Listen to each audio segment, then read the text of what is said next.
नमस्कार मेरे सभी प्यारे विद्यार्थियों और साथियों।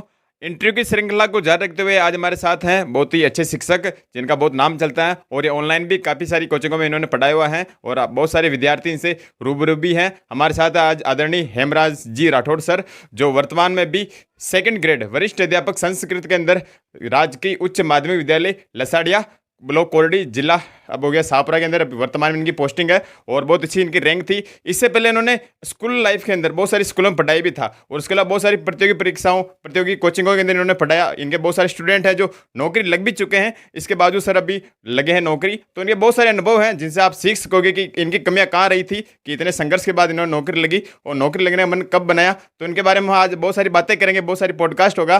तो सर का सबसे पहले हमारे YouTube channel crack exam with Arvind में बहुत बहुत स्वागत है, आभार, अभिनंदन है कि आपने अपना कीमती समय मुझे दिया। तो सर अपने बारे में सामान्य जानकारी हमारे विद्यार्थियों को आप बताइए।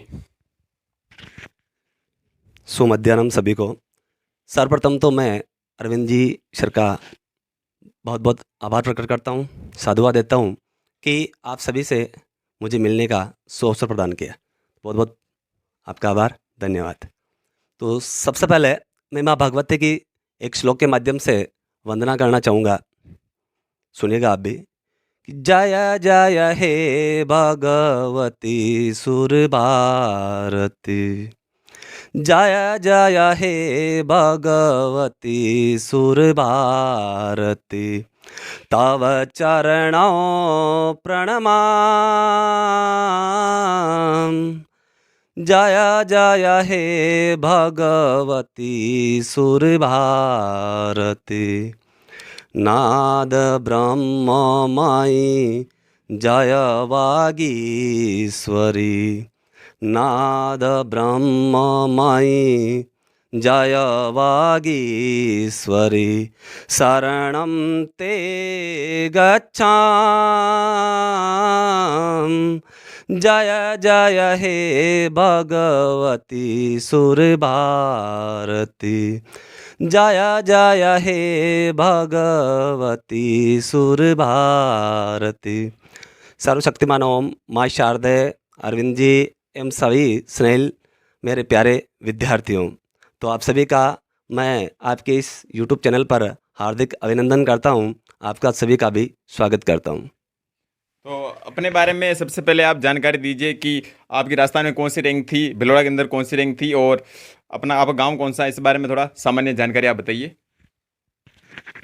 मैं हेमराज सिंह राठौड़ और गांव है मेरा छोटा सा देवरिया, कोटड़ी के पास में शाहपुरा ज़िले के अंदर आता है।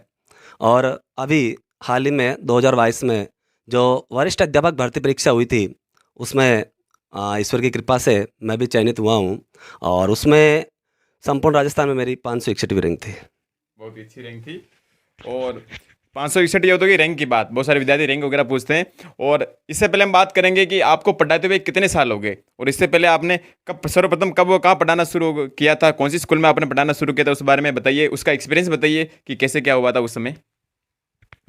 सबसे पहले तो मैं जैसे ही 2009 में मेरी 12वीं उत्तीर्ण की मैंने, उसके पश्चात ही मैंने पढ़ाना ही प्रारंभ कर दिया था। कब की बात है ये? यानी 2010 जुलाई 2010 में मैंने सर्वप्रथम एक मनसा अपना निजी विद्यालय था वहाँ से मैंने प्रारंभ किया।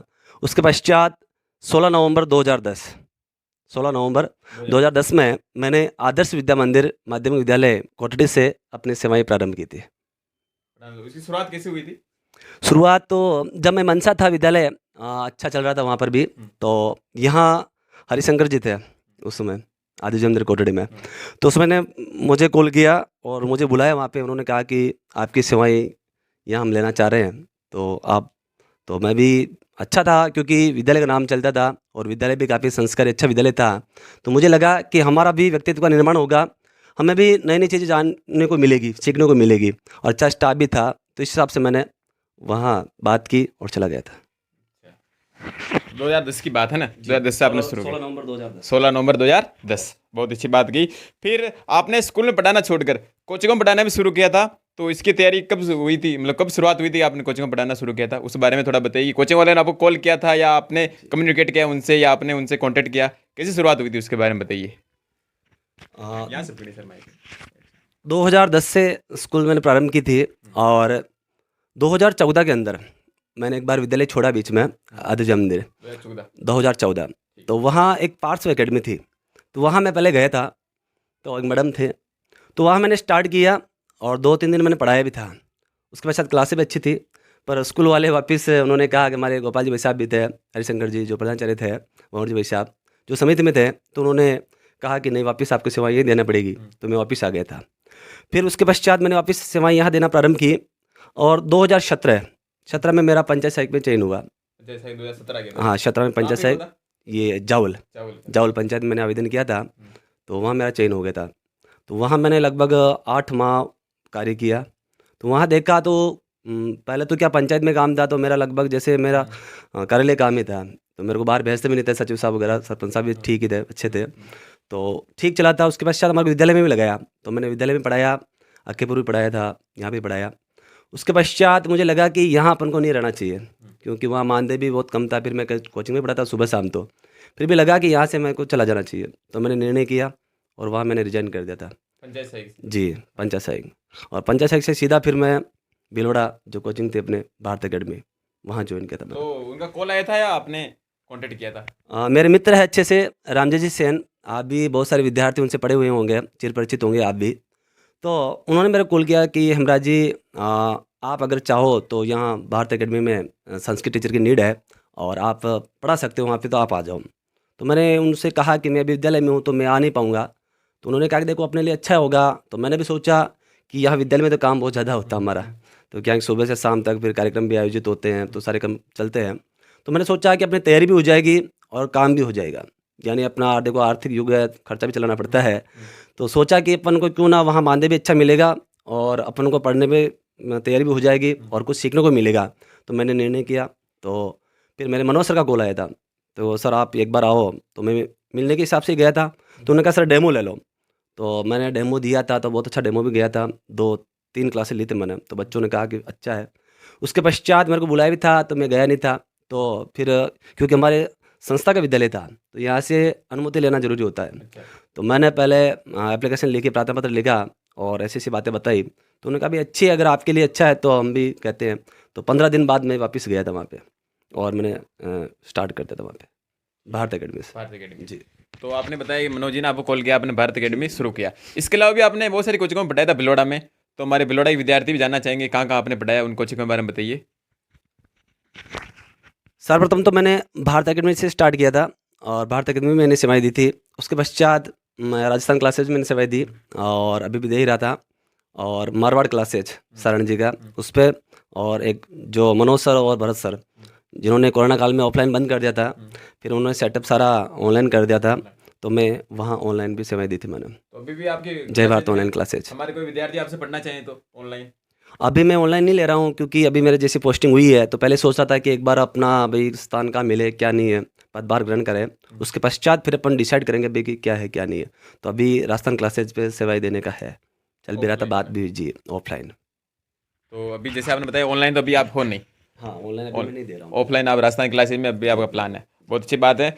अब जैसे आपने बताया अपने कोचिंगों में बहुत सारे पढ़ाया, तो कोचिंगों में जैसे बेच चलते हैं रीट के, सेकंड ग्रेड के, फर्स्ट ग्रेड के, बहुत लंबे लंबी क्लासेज होती हैं, तो उसमें बर्डन भी रहता है, पढ़ के जाना पड़ता है। तो फिर आपने प्राइवेट कोचिंग पढ़ाने के साथ साथ सेकंड ग्रेड जैसे वरिष्ठ अध्यापक जैसी बड़ी भर्ती को कैसे तैयार किया आपने? टाइम मैनेजमेंट कैसे किया आपने? खुद को मोटिवेट कैसे रखा, इस बारे में थोड़ा बताइए। क्योंकि बहुत सारे जॉब भी करते हैं हमारे विद्यार्थी, फिर वो नौकरी भी लगना चाहते हैं, तो उस समय कैसी परिस्थितियाँ रहती हैं? देखिए, हालांकि बड़ी बात तो नहीं करनी चाहिए अपन को, हर व्यक्ति का कोई ना कोई लक्ष्य होता है, तो अपन को लक्ष्य रखना चाहिए। विकल्प मिलेंगे अपने सारे, तो 4 पंक्ति में प्रेषित करूंगा अपने प्यारे विद्यार्थियों को कि विकल्प बहुत मिलेंगे आपको मार्ग भटकाने के लिए। क्या कि विकल्प बहुत मिलेंगे आपको मार्ग भटकाने के लिए, परंतु लक्ष्य एक ही रखना आप मंजिल तक जाने के लिए। तो अगर आपका लक्ष्य एक है तो निश्चित रूप से आप बड़ी से बड़ी समस्या को पार कर सकते हैं। तो मेरा भी एक टारगेट था, एक लक्ष्य था कि जब मैं कोचिंग में गया था तो मैंने सर से कहा कि मैं ज़्यादा लंबी क्लासें नहीं लूँगा, मैं मात्र 4 क्लासें ले सकता हूँ, तो 4 क्लासें ले लूँगा, तो उससे मेरा आर्थिक नुकसान भी नहीं होगा और मेरे तैयारी भी जारी रहे। तो इस हिसाब से मैंने 4 घंटे क्लासें ली थी, उससे ज़्यादा मैं क्लासें ली नहीं।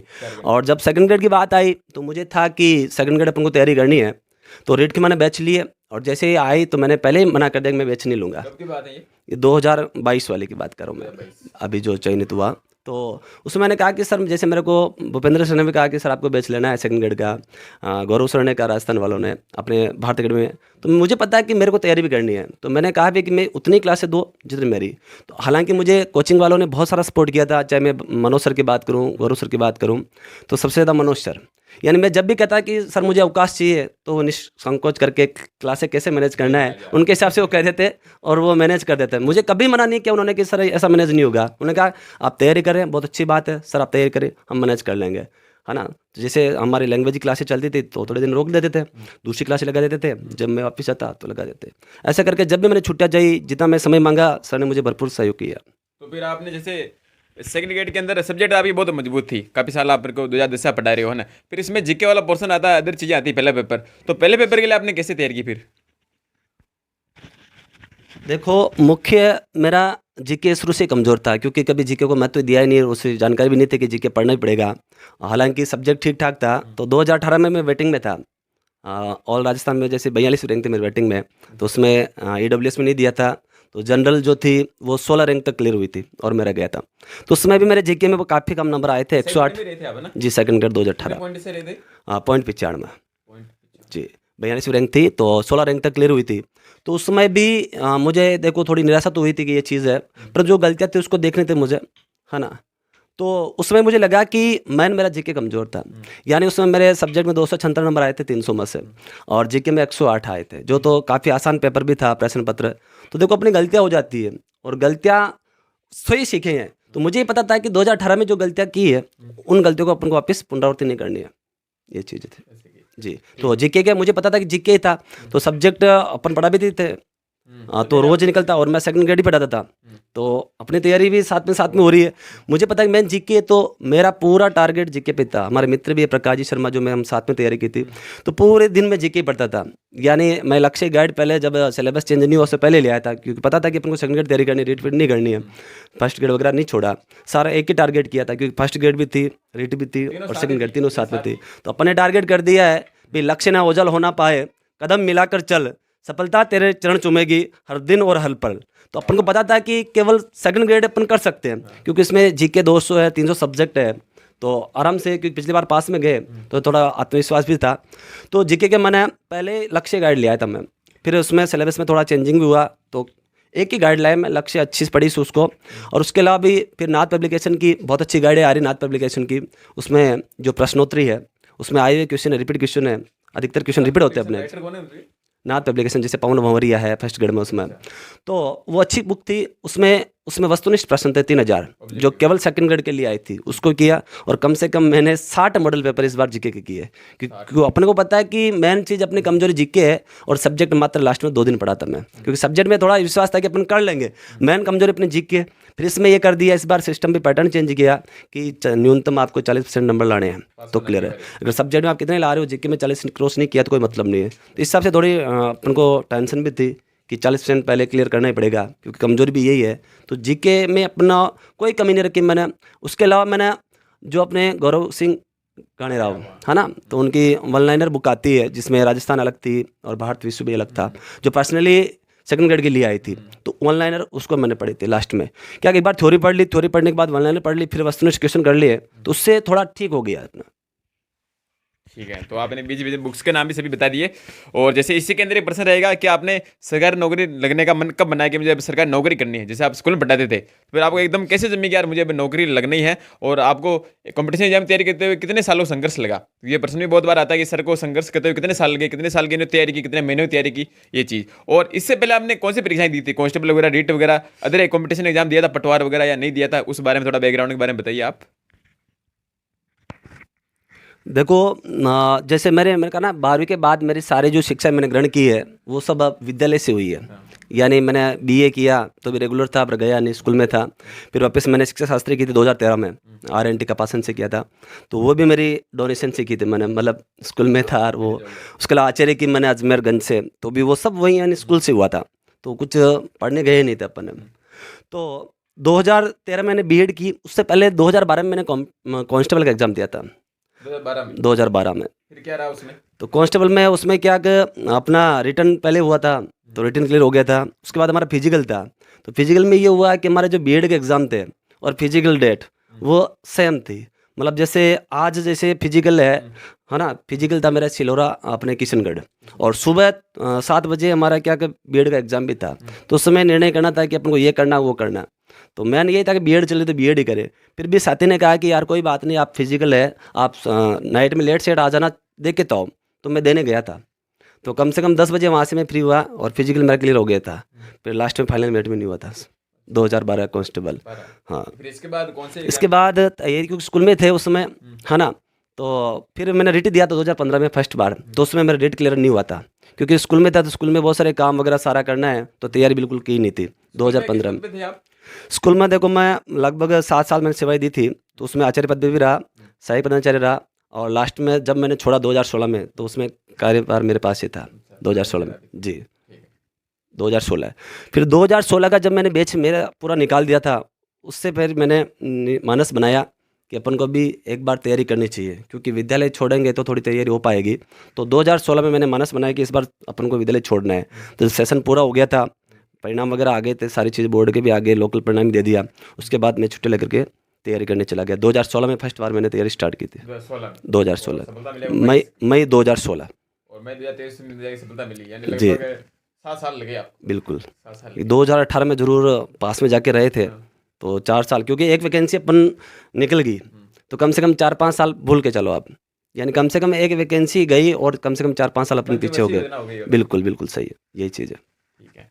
तो इसी बीच मुझे एक बात याद आ गई कि जैसे आपने कहा आपको उसके बाद आपने तैयारी कर रही, 7 साल लगे आपको ना, फिर इसी बीच आपने बहुत सारे कोचिंगों में पढ़ाया है ना, ऑनलाइन ऑफलाइन पढ़ाया, तो बहुत बार से आप विद्यार्थी मिलने आते होंगे पेरेंट्स सुनने की, सर हमारा सिलेक्शन हो गया, तब आपको कैसे लगते हो कि गुरुजी गुड़ी रह गए, चले शक्कर बन गए, हमारे स्टूडेंट लगे, तो उसमें आपको कैसा लगता था? देखो, शिक्षक, आप भी शिक्षक है, और जितना गर्व आपको होता है उतना मेरे को भी होता है। भाई शिक्षक एक सड़क की भांति होता है, शिक्षक एक सड़क की भांति होता है, जो स्वयं वही रहता है परंतु राहगीर को अपनी मंजिल तक पहुंचा देता है। शिक्षक के लिए बहुत अच्छी बात कही है, शिक्षक एक दीपक के लाव के समान होता है, जो स्वयं जलता है परंतु दूसरे के लिए वो प्रकाश फैलाता है। तो जब भी हमारे कोई स्टूडेंट वगैरह लगते थे, तो हमें बहुत खुशी का यूँ गर्व होता था, कि खुशी होती थी कि हमारे विद्यार्थी जो पढ़ाए हुए थे वो लग गए। मैं उनसे एक ही बात कहता था, हमारे काफ़ी आपसे अगर वो कोई पुराना जो हमारे विद्यार्थी रहे वो देख भी रहे हैं जी, तो उनसे मैं एक ही बात कहता था कि देखो बच्चों, आप भी पढ़ो, और मैं भी एक विद्यार्थी और मैं भी पढ़ रहा हूँ, यानी मैं भी तैयारी कर रहा हूँ। मैं कहता था उनको, बीच बीच में क्वेश्चन पूछ लेता था मैं, देखो साइकोलॉजी में ये ऐसा है, ये चीज़ है, और मैं भी सीखता था उनसे, है ना, तो सीखना भी चाहिए अपन को। तो मैं उनसे कहता था कि देखो आप पढ़ रहे हो ना, कोचिंग कर रहे हो, मैं तो ये कर रहा हूँ, हम पढ़ा रहे हैं, मेहनत कर रहे हैं, बोल रहे हैं हम, तो आपसे ज़्यादा थकान हमारे को आ रही है, और आप पढ़ रहे हो तो कम से कम हम भी 5 घंटे 4 घंटे हम भी पढ़ रहे हैं, और आप तैयारी कर रहे हो, मैं भी कर रहा हूँ, और ईश्वर का आशीर्वाद चाहा तो इस बार निश्चित रूप से अपना भी चयन होगा। ये बात मैं विद्यार्थियों को बताता था, तो विद्यार्थी भी थोड़े मोटिवेट होते थे कि देखो सर भी पढ़ रहे थे अपन पढ़े, और मैं भी मोटिवेट था कि बच्चे इतने पढ़ रहे अपन भी पढ़े, वही चीज़ चलते थे। बहुत बढ़िया। तो गुरु शिष्य सभी ने साथ में तैयारी की, बहुत अच्छी बात। जैसे हमने पहले इंटरव्यू किया था मुकेश जी, सर मुकेश तेली, वो भी सर के स्टूडेंट रहे हुए हैं। तो सर के बहुत सारे स्टूडेंट हैं, जो सैकड़ों स्टूडेंट हैं जो नौकरी लगे हैं, राजकीय सेवा में अलग अलग पदों पर कार्यरत हैं। अब मेरा मुख्य प्रश्न जो बहुत बार आता है, उसके बारे में थोड़ा विस्तार से बताना आप, कि सेकंड ग्रेड एग्जाम के लिए बेस्ट बुक्स, कुछ किताबें भी आपने बताई थी, और बेस्ट कोचिंग अगर आपने कोई ऑनलाइन क्लासेज ली हो उसके बारे में, और आप कितने घंटे पढ़ते थे, मिनिमम क्राइटेरिया, वैसे घंटे मैंने नहीं रखते पढ़ाई में, लेकिन फिर भी आप बताना चाहो अपने हिसाब से, तो आप इन्होंने देती। देखो, ऐसे तो आप सभी समझदार हैं, आप सब जानते हैं कैसे पढ़ाई करनी है क्या नहीं है, सब समझते हैं। आजकल ज़्यादा कहने का इतना नहीं है, क्योंकि आजकल खूब सारी सुविधाएं मिल चुकी है आपको। यूट्यूब चैनल, आप कुछ भी चाहिए तो वाले बुक वगैरह अपने हर घर मोहल्ले में मिल जाएंगे। पहले तो मैं 4 पंक्तियाँ कहूँगा आपको। सबसे पहले जो अपने विद्यार्थी को अपने भी सीखा है कि लाख दलदल हो फिर भी पाँव जमाए रखना। क्या? कि लाख दलदल हो फिर भी पाँव जमाए रखना, अरे हाथ खाली ही सही ऊपर उठाए रखना। कौन कहता है कि छलने में पानी नहीं रुकता, बस बर्फ बनने तक हौसला बनाए रखेगा, बर्फ बनने तक हौसला बनाए रखेगा। अपने जो हौसला है उस हौसले को आप मत खोना बस, क्योंकि लोग तो कहेंगे आपको कि अभी इतने दिन हो गए आपको पढ़ते हुए, या यूं नहीं इतने दिन से पढ़ी रही, कोचिंग में जा रही। हाँ, मुझे तो देखो गांव में था तो लगभग मैं 2010 से पढ़ाता था, तो लगभग सभी लोग कहते थे कि ये तो पढ़ता नहीं है, मतलब ये पढ़ाता ही है, तो ज़्यादा कुछ कहते नहीं थे। कि मेरा छोटा वाला भाई जो उसको जरूर कहता है कि ये पढ़ने में होशियार ये चीज़ है, तो मुझे कहता था कि ये तो पढ़ता ही नहीं है। मेरे को कहते थे गाँव के, तो या कहते आप भी तैयारी करो, आप भी पढ़ो। अब मैं उनको कहूँ कि आप में इतना ही हूँ तो नहीं है, मैंने उनको कहता नहीं था भाई ये मैं पढ़ाई कर रहा हूँ, ये चीज़ है, उनको सबको पता है भाई ये पढ़ा रहा है, तो इस हिसाब से ज़्यादा नहीं है। पर लोग कहते ही रहते, देखो भी ये चीज़ है, अपन भले सामने नहीं कहें कोई कि ये चीज़ है, तो अपन को अपना जो हौसला है वो नहीं खोना है। देखो लोगों का काम है कहना, लोग कहेंगे, और अपना काम है करना, अपनों करना है, करना अपन को है। और जब सफलता मिल गई तो अपने आप ही आपकी बोलते बंद हो जाएगी, लाइट नहीं कहेगा। तो कहने वाले कहते रहेंगे, जलने वाले जलते रहेंगे, और हम राय तो अपने मार्ग पर निरंतर चलते रहेंगे। बस अपन को अपना काम करना है, लोग का काम कर रहा है ना। तो इस हिसाब से अपन को तो अपने हिसाब से काम करना है। और एक न एक दिन देखो जितना भी संघर्ष रहा है, संघर्ष हर व्यक्ति का होता है ना। भाई जिंदगी जीना आसान नहीं होता, बिना संघर्ष के कोई महान नहीं होता। अरे जब तक ना पड़े हथौड़े की चोट तो पत्थर भी कभी भगवान नहीं होता, पत्थर भी कभी भगवान नहीं होता। तो देखो संघर्ष है, संघर्षरत रहे। और निश्चित रूप से देखो अगर मन में ठान रखा है ना किसी भी व्यक्ति ने, तो निश्चित रूप से देखो थोड़ा समय लग सकता है, परंतु उसको सफलता जो है, मंजिल है, वो अवश्य मिलेगी। खुद को कॉन्फिडेंस जो है वो नहीं खोना है। तो बुक्स वगैरह कह रहा था मैं, सेकंड ग्रेड आप बता रहे थे, सेकंड ग्रेड देखो 2018 में मैंने तैयारी की थी, और 2022 में बिल्कुल सीरियस था मैं कि इस बार जैसे ही सेकंड ग्रेड आएगी अपन को तैयारी करनी है। तो मैंने रीट के बैच सारे खत्म कर दिए, और मुझे पता है कि सेकंड ग्रेड आने वाली है। उसके पश्चात मैंने सेकंड ग्रेड का एक भी बैच नहीं लिया, केवल मैंने जय भारत ऑनलाइन क्लासेस पे जो रिकॉर्डेड कोर्स था सेकंड ग्रेड का, वो मैंने करवाया था। तो अपनी भी तैयारी हो जाए, थोड़ा 1-2 घंटा अपना मूड फ्रेश भी हो सके, क्योंकि पूरे दिन में अपन पढ़ नहीं पाते। तो हमारी वैकेंसी आ गई थी अप्रैल में, तो उसके पश्चात मैं अक्टूबर तक मैंने क्लासेस ली, और 1 अक्टूबर से बिल्कुल मैंने छुट्टियाँ ले ली थी सभी कोचिंगों से, कहीं मैं पढ़ाने नहीं गया था। और अक्टूबर, नवंबर, दिसंबर 24, पहले 17 दिसंबर को हमारा एग्जाम था सेकंड ग्रेड, तो कैंसिल हो गया। उसके पश्चात हुआ था 24 दिसंबर। 24 दिसंबर को सामान्य ज्ञान का प्रश्न पेपर था, प्रश्न पत्र, और 26 को हमारा सब्जेक्ट का था। तो 24 को पेपर ही आउट हो गया था जीके वाला, और 26 को सब्जेक्ट। तो मैंने देखो बुक से ये चीज़ है, बुक सभी अच्छी होती है, बुक सभी अच्छी होती है। अपने मानना ही होता है कि यार ये बुक्स में से इतने क्वेश्चन नहीं, अरे कोई बात नहीं, 100 में से 100% आपको नहीं चाहिए होते हैं।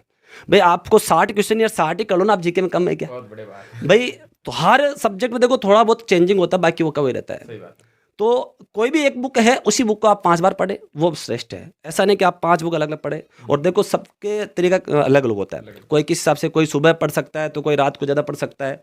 तो बुक भी देखो मेरे हिसाब से भी देखो सबको पता है, कोई सी बुक पढ़ो आप, आजकल सब बुक अच्छी है। देखो वो चीज़ है, देखो अभी जैसे अपन बात करूँ तो अभी नाथ पब्लिकेशन मेरे हिसाब से ठीक अच्छी है, क्योंकि मैटर भी कम है और अच्छा है उसके अंदर भी, शॉर्ट एंड स्वीट अपन कह सके। अभी जैसे लक्ष्य है तो लक्ष्य में बहुत सारा विस्तार कर दिया, पहले बहुत कम था, अब तो बहुत ज़्यादा उसमें भर दिया तुमने।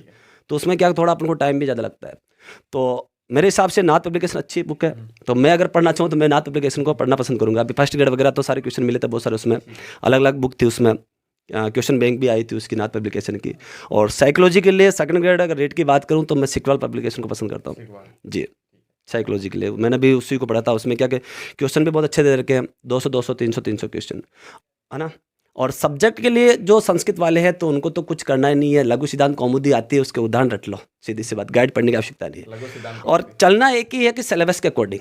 अपन क्या फालतू चीज़ें गाइड में पढ़ लेते हैं, ये चीज़ें इतनी अपने सिलेबस में है नहीं। अब हमारे जैसे संस्कृत की बात करूँ, अब संध्या सारी पढ़ लेते हैं, गाइड में सारी संध्या दे रखी है, अरे कोई सूत्र जो है केवल वो सूत्र पूछेगा, उसके अलावा आपसे कुछ पूछने वाला नहीं है। तो मैंने ये चीज़ अपन को सिलेबस के अकॉर्डिंग चलना है ये। और संस्कृत के लिए मैं कहूँगा लघु सिद्धांत कौमुदी आप पाठ्य पुस्तक ले आए, कपिल देव द्विवेदी की आती है, आराम से अच्छी है, उससे आप उदाहरण वगैरह ग्रामर वगैरह सारा उससे कंप्लीट कर लो। ये तीनों ही बुक है मेरे सेकंड ग्रेड की बात करूँ तो बहुत बढ़िया। ये मेन प्रश्न यही आता है विद्यार्थियों को बार बार। और जैसे अब बात करें संघर्ष, संघर्ष सभी का होता है, तो संघर्ष भरे आपके साथी कौन थे? कोई किस्सा सुनाना चाहो संघर्ष भरे दिनों का, आपको याद आ रहा हो तो, और अपने साथियों का नाम बताना चाहो। बिल्कुल। देखो संघर्ष में तो मैंने कहा ना कि 2018 में हमने तैयारी की थी, उसमें लगभग लास्ट 54 दिन, क्योंकि अपन टिफिन मंगाए थे, टिफिन में पता चल गया इतने दिन को टिफिन बनाए थे। फिर उसमें कमी रह गई। उसमें कमी क्या हुई, देखो मेन चीज़ मैंने तैयारी भी की थी उसमें, और उसमें एक तो देखो अपना एग्जाम हॉल में जब जाते हैं ना, तो उसमें मैं भी गया, राजेंद्र बैंक मेरा सेंटर था, तो उसमें हमारे गाँव के मित्र भी थे, धर्मजी माली, वो भी मेरे रूम में थे। तो उस समय क्या घड़ी नहीं थी हमारे रूम में, तो अब घड़ी देखो बहाने बनाना अलग होता है। तो मैं तो इस चीज़ को कहूँगा कि मेरी मेहनत उसमें कम थी और मैंने गलती की, इसलिए मैं ले गया उसमें। फिर भी देखो अपन को क्या, तो उसमें एग्जामिनर को मैंने कहा था कि यार क्या घड़ी नहीं है, तो उन्होंने कहा घड़ी नहीं है, नहीं लगाएंगे घड़ी, मतलब नहीं है। तो मैंने कहा आगे से रूल्स है, देखो घड़ी लगाना अनिवार्य है। तो सर ने कहा मैं बता दूंगा ऐसा। मैंने कहा नहीं सर, बार बार आपसे, तो ऐसा करके मेरी थोड़ी बातचीत हो गई उनसे। तो गलती मेरी भी थी कि मुझे वहाँ उनसे बातचीत नहीं करनी चाहिए थी, तो थोड़ा माइंड में वो भी चला गया, क्योंकि लड़ेगा भाई लड़ाई कर ली अपने, ये वो चीज़ वो चीज़। और उसमें क्या पेपर हमारा बहुत आसान आया था, क्योंकि जीके पहले भी कमज़ोर था। पहले जीके में देखा 50 क्वेश्चन ही हुए, तो फिर उसे मायूस हो गए, भाई अब कुछ होने वाला नहीं है, जनरल भी है, फिर इतने नंबर कैसे किया। तो पहले मान लिया कि अपना सिलेक्शन नहीं होगा, मतलब ये चीज़ पहले मान लिया, ये सबसे बड़ी कमजोरी थी भाई, कि अपन को अंतिम समय तक अपन को क्या संघर्ष करना चाहिए, डटे रहना चाहिए, है ना। तो मैंने सोचा भाई कोई बात नहीं, फिर भी सब्जेक्ट है तो अपन थोड़ा अच्छा कर लेंगे। सब्जेक्ट का पेपर बहुत आसान था, 45 मिनट में मैंने पेपर कर दिया। यानी कम से कम जैसे 150 क्वेश्चन थे, तो मुझे ये लगा कि 150 क्वेश्चन मेरे को आ रहे हैं, 3 क्वेश्चन नहीं आ रहे। अब हड़बड़ाहट के कारण, जल्दबाजी के कारण, उसमें से जो बहुत आसान क्वेश्चन थे ना, क्योंकि आगे अस्ति नास्ति है कि नहीं है, उसका ध्यान नहीं दिया, और 8 क्वेश्चन में उसमें गलत कर गया।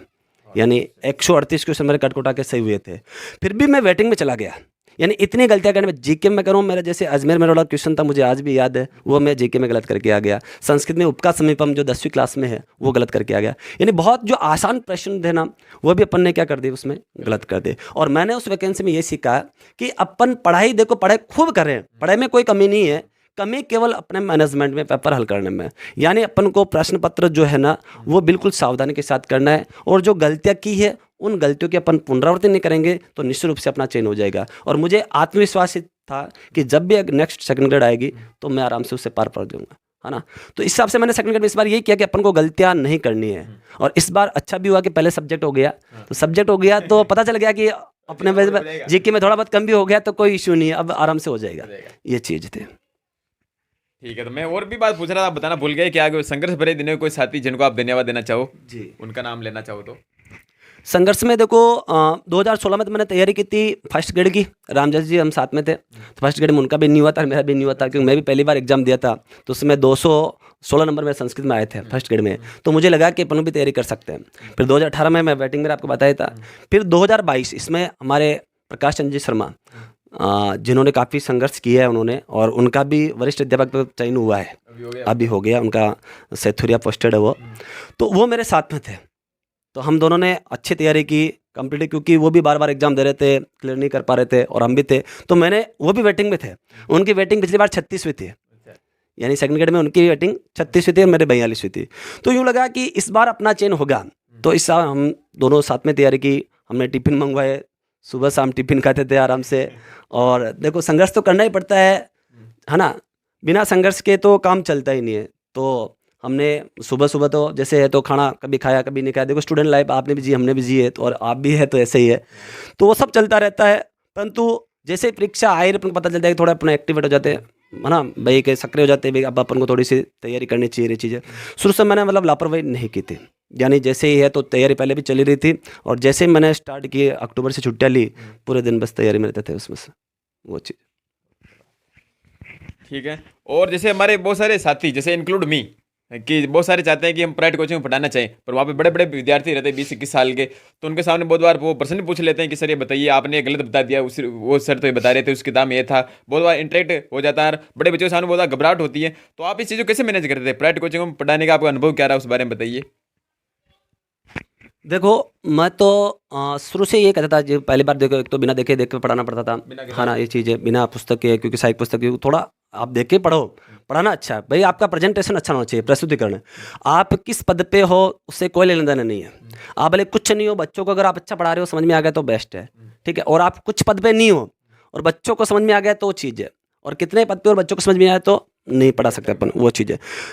दूसरी बात देखो, बच्चे को देखो, शिक्षक एक चलता फिरता शब्दकोश नहीं होता है, जो सारी चीज़ सर्वज्ञ नहीं होता है कि सारी चीज़ मेरे को आती है, तो आज मैं कह दूँ कि मेरे को आती है, मेरे को भी नहीं आती, है ना। तो सारी चीज़ जरूर नहीं है भाई, विनाश काले विपरीत बुद्धि, भगवान राम की भी बुद्धि आपको पता है क्या है, गलती हो सकती है, तो अपन तो मनुष्य है और इंसान गलतियों का पुतला होता है। तो मैं हर बच्चों को ये कहता था कि आपकी इच्छा हो जो प्रश्न पूछो मेरे से, मैं पढ़ा रहा हूँ, इसमें से जो आपकी इच्छा हो जो पूछ लो, मेरे को आएगा तो मैं बताऊंगा, नहीं आएगा तो मैं आपको देख के बताऊंगा, ये चीज़ मैं बच्चों को कहता था। और प्रश्न करना चाहिए, मैं तो सभी बच्चों से कहता था कि आपके मन में जो भी प्रश्न है वो आप प्रश्न पूछो, ये चीज़, तो बच्चों के डाउट क्लियर हो जाते हैं। और अगर अपन बच्चा कोई पूछना चाह रहा है और अपन उसको मना कर रहे हैं, तो समझे बात है नहीं है, तो उससे कोई मतलब ना तो अपने पढ़ाने का कोई सारांश निकलेगा, ना उसके पढ़ने का कोई सारांश निकलेगा। इससे अच्छा है कि आप उससे प्रश्न करो, उसके प्रश्न का आप जवाब दो, उसको संतुष्ट करो, तो वो आपकी भी इच्छा और हमारी भी इच्छा है, दोनों चीज़ें। बाकी मेरे सामने तो ऐसा कुछ कोई घटना नहीं आई जो कि ये चीज़ है, क्योंकि अपन प्रिपेयर होकर के क्लास में जाना चाहिए अपन को, मेरे हिसाब से। और देखो संस्कृत में तो कोई ज़्यादा ऐसी कोई विशेष बात होती भी नहीं है जो अपन को ये नहीं है, ध्यान में नहीं है। और बाई चांस ऐसा कुछ भी हो भी जाता है तो अपन देख के आराम से बता सकते हैं, इसमें कोई शर्म की बात भी नहीं है। ठीक है, बहुत बढ़िया बात। और जैसे सभी के जीवन में कोई ना कोई लाइफ चेंजिंग मोमेंट होता है, और जितने भी सफल लोग हुए ज़्यादातर उनकी डिसीजन मेकिंग अच्छी होती है, निर्णय की क्षमता होती है। तो आपकी डिसीजन मेकिंग कैसी थी? कोई निर्णय आपने ऐसा लिया हो जिसने आपकी लाइफ चेंज की हो, कोई लाइफ चेंजिंग मोमेंट हो, आप शेयर करना चाहिए हमारे साथ तो। देखो निर्णय तो मेरा अच्छा होता है, शुरू से मैं सोच समझ के निर्णय लेता हूँ, है ना। भाई सहसा विदित न क्रियाम, बिना सोचे समझे कुछ भी कार्य नहीं करना चाहिए। तो पहले मैं सोच समझ के निर्णय लेता हूँ, और निर्णय लेना मेरा अच्छा हुई होता है। हमेशा मैंने जो भी निर्णय लिए अच्छे गए हैं। अब जैसे मैं आप कह रहे हो कि डिसीजन चेंजिंग की, तो डिसीजन चेंजिंग तो वही है, जब मैं पंचायत सहायक पे था तो उसमें मानदेय था 6,000, और अभी है शायद 17,800, उसके विद्यालय सहायक नाम से है। तो उसमें बहुत सारे लोगों ने कहा कि तू ये जॉब छोड़ रहा है, मतलब मत छोड़ो, आप मत छोड़ो इसको, भविष्य में आपको स्थायी कर देंगे, ऐसा है, ये चीज़ है। तो उसमें मैंने सोचा है कि अपन यहाँ रहेंगे तो यहीं रह जाएंगे, ठीक है, अपन को कुछ अच्छा करना है, और मुझे विश्वास था कि अपन गवर्नमेंट जॉब लग जाएंगे। तो मेरा वो निर्णय सर्वोपरि रहा। यानी मैं यहाँ से छोड़ के कोचिंग चला गया, तो वहाँ मेरे को बहुत ज़्यादा चीज़ें सीखने को मिली, स्टाफ भी अच्छे विद्वान साथी मिले हमारे को, है ना, और काफ़ी ज़्यादा स्टूडेंट। और सबसे बड़ी बात है कि फालतू चीज़ से दूर रहे अपन। जैसे जो चीज़ मेरे को अब पढ़नी वही मेरे को पढ़नी है, तो वो मेरे लिए उपयोगी हो गई। तो वही चीज़ है, तो वो निर्णय मेरे लिए बहुत ही अच्छा साबित हुआ। पंचायत सहायक पद से मैंने रिजाइन दिया था 2018-19 में, और 19 में फिर मैं कोचिंग में चला गया था। तो उसी की बदौलत मैं आज लग पाया हूँ। बाकी मैं वहाँ रहता तो वापस, आपको पता है वहाँ गवर्नमेंट स्कूल में तो क्या है क्या नहीं है, जो वही चीज़ है। तो बहुत बढ़िया, कुछ पाने के लिए कुछ खोना पड़ता है, तो आपने भी बड़े पद को पाने के लिए उसका त्याग किया। और जैसे आप वैसे ही पढ़ाते थे, पहले आप शिक्षक थे, है ना, तो सरकारी नौकरी और प्राइवेट जॉब, प्राइवेट नौकरी, दोनों में आप क्या फ़र्क पाते हैं? क्या लोगों का नज़रिया चेंज हुआ, या ज़्यादा कोई डिफरेंस लगा नहीं? क्योंकि आप पहले भी शिक्षक थे, आप पहले पढ़ाते थे, और आपके बहुत सारे स्टूडेंट जो कोचिंग लगे हुए हैं, अब नौकरी लगे हुए हैं, कोचिंग क्या नौकरी लगे हुए हैं। मेरे साथी लोग ही कह रहे थे कि हेमराज सर के हम स्टूडेंट हैं। तो कैसा नज़रिया आप चेंज पाते हो? देखो वो चीज़ मैंने पहले भी कही आपको कि अपना प्रेजेंटेशन प्रस्तुतिकरण अगर अच्छा होगा तो आदमी आपको कहते हैं कि हाँ अच्छा ये चीज़ है, उससे कोई ज़्यादा नहीं। फिर भी देखो एक गाँव में जो जैसे पढ़े लिखे नहीं है, ये चीज़ है, तो थोड़ा सा बिल्कुल मैं भी इस चीज़ को मानता हूँ कि आप सोने पे सुहागा जिसको आप कहते हो, भी पहले आप सब कुछ अच्छे हो, और उसमें अगर आप मतलब नौकरी भी लग गए हो तो सोने पे सुहागा वाली बात हो जाएगी। यानी पहले कुछ नहीं है, फिर आप लगे हो तो थोड़ा उसमें इमेज थोड़ी सी अच्छी है, यानी दृष्टिकोण उनका बदल जाता है कि मतलब देखो सरकारी नौकरी भी है, इसका मतलब ये गवर्नमेंट में अध्यापक है, तो उनको देखने का नजरिया मतलब इसका मतलब बहुत होशियार है, ये चीज़ है, बस वही है। बाकी ज़्यादा कुछ मुझे भिन्नता इसमें लगी नहीं। बाकी देखो कोचिंग में जैसे बच्चे आते हैं बड़े, है ना, तो उसमें पढ़ाने को अपना काफ़ी ज़्यादा चीज़ सीखने को मिलती है। अब गवर्नमेंट स्कूलों में बच्चे आते हैं तो उनका इतना स्तर भी नहीं हो पाता है ना, छोटे बच्चे रहते हैं तो इतना स्तर नहीं होता है, ये चीज़ है, वही है। बाकी और ज़्यादा तो कुछ भिन्नता मुझे लगी नहीं। तो आप पहले पढ़ाते थे, बस सोने पे सुहागा, बहुत अच्छी बात कही। तो आचार्य हेमराज जी राठौड़ सर का बहुत बहुत धन्यवाद, आपने अपना अमूल्य समय की दिया और हमारे विद्यार्थियों का साझा शेयर किया, अपने अनुभव साझा किया, आपने शेयर किए। और सर विशेषकर इंटरव्यू देने के लिए हमारे घर पर आए, इसके लिए बहुत बहुत धन्यवाद, आपने अपना अमूल्य समय दिया। और आप हमारे विद्यार्थियों को कुछ कहना चाहिए अंतिम दो शब्द तो? अंतिम देखो बहुत सारे आप में से लगे हुए भी हैं, और बहुत सारे अब लग जाएंगे। देखो हमें हमें ज़िंदगी में कभी भी हताश नहीं होना, यानी गीता में भी कहा गया है कि हताश मत हो बंदे, वजूद तेरा छोटा नहीं है, तो वो कर सकता है जो कभी किसी ने सोचा नहीं है। इतनी सामर्थ्य अपने में है, बस उस सामर्थ्य को निकालना अपने को है ना। क्योंकि जब भी अपने को पता चला कि अपन को लगना तो ही है, भाई मेहनत तो करनी है, वैकेंसी आएगी आएगी अपने। इसमें क्या होता है कि अपन अभी तो वैकेंसी आएगी, है ना, और वैकेंसी आएगी, फिर कहेंगे अभी डेट आएगी, डेट के बाद अभी तो डेट आगे बढ़ेगी, तो उसमें अपन रह जाते हैं। अरे भाई अपन ने जैसे BSTC B.Ed वगैरह कुछ किया है, B.Ped किया है, तो निश्चित रूप से एक न एक दिन तो अपन को एग्जाम देना ही है। तो उसके लिए क्या अपन तैयार है क्या? तो पहले खुद को प्रिपेयर रखना चाहिए, तैयार रखना चाहिए। एग्जाम देखो उनका काम है लेना और अपना काम मत देना, तो निश्चित रूप से सफलता अपन को अर्जित हो जाती है, यही है। और बाकी तो देखो सभी विद्यार्थियों को बहुत बहुत शुभकामनाएं, मैं आपको मंगल कामनाएं प्रेषित करता हूं कि आप जिस भी एग्ज़ाम की आप तैयारी कर रहे हैं उसमें निश्चित रूप से आपको माँ भगवती का आशीर्वाद मिलेगा, और एक दिन निश्चित रूप से आप भी सफल हो जाएंगे, ठीक है। तो 4 पंक्तियां फिर से मैं आपको और कहता हूं कि हर मुश्किल का हल होगा, आज नहीं तो कल होगा। हर मुश्किल का हल होगा, आज नहीं तो कल होगा। अगर विश्वास है अपने परिश्रम पर, अगर विश्वास है अपने श्रम पर, तो मरुस्थल में भी जल होगा, मरुस्थल में भी जल होगा। बस अपन को अपने परिश्रम पर विश्वास होना चाहिए, तो निश्चित रूप से आप सारा कार्य कर सकते हो। कोई बड़ी बात नहीं है ये चीज़, इससे भी आप बड़ा मुकाम हासिल कर सकते हो। बहुत बहुत धन्यवाद आचार्य हेमराज जी राठौड़ सर का। और आशा करते हैं विद्यार्थी आपसे प्रेरणा लेंगे और भी ऑनलाइन आपसे पढ़ना चाहिए तो आप बता देना, तो उसे भी वो विद्यार्थी जुड़ जाएंगे। बहुत बहुत धन्यवाद, आभार, अभिनंदन।